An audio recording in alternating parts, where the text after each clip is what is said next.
One morning, Gordon was in the yard taking on a large supply of coal. "That's the third load of coal you've had today, Gordon," said James. "Some might say you're being rather greedy." "I'm an important engine," replied Gordon. "Important engines need plenty of coal, but I doubt if you would understand that, James." James snorted and went about his work. Later, Gordon was taking on water from a standpipe because the water tower was under repair. "I wouldn't drink too much of that water if I were you, Gordon. It might give you boiler ache." "Ha," said Gordon. "What's this? Educating Gordon Day? First James, now you, Duck. Big engines have big needs. Little engines are just annoying." "Don't say I didn't warn you," laughed Duck. Later, Gordon steamed into the yard at the big station.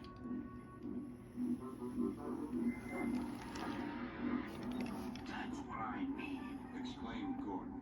There, emerging out of the sheds, were two shiny tenders.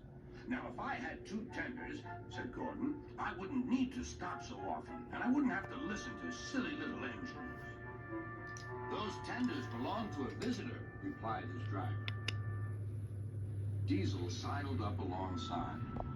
"Everyone knows that tenders are a mark of distinction, but I'm afraid that no amount of tenders will save you in the end. We Diesels are taking over, and we don't need tenders to make us important, not even one." Gordon was most upset. He was feeling just the same next day. "I'm not happy." "I know," said Duck. "It's boiler ache." "It's not boiler ache," protested Gordon. "It's..."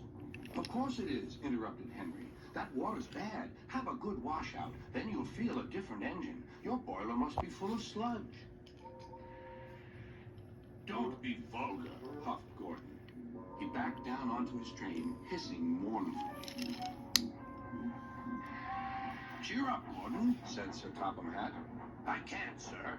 Is it true what Diesel says, sir?" "What does he say?"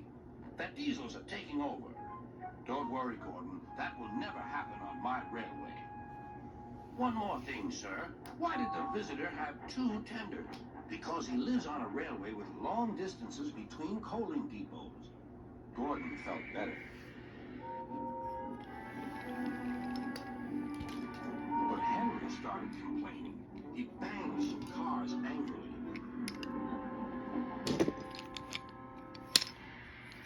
"I always work hard enough for two," he puffed.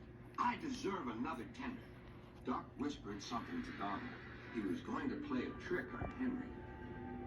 "Henry," he asked, "would you like my tenders?" "Yours? What have you got to do with tenders?" "All right," said Duck. "The deal's off. Would you like them, Donald?" "I wouldn't deprive you of the honor," replied Donald. "It is a great honor," continued Duck thoughtfully, "but I'm only a tank engine. Perhaps James might..." "I'm sorry I was rude," said Henry hastily. "How many tenders have you, and when can I have them?" "I have 6, and you can have them this evening." 6 lovely tenders, chortled Henry. "What a splendid sight I'll be." Henry was excited all day. "Do you think it will be all right?" he asked for the umpteenth time. "Of course," said Duck. "They're all ready now." The other engines waited where they could each get a good view. But Henry wasn't a splendid sight at all. His 6 tenders were very old, dirty, and filled with boiler sludge. "Had a good washout, Henry," called a voice. "That's right. You'll feel a different engine now."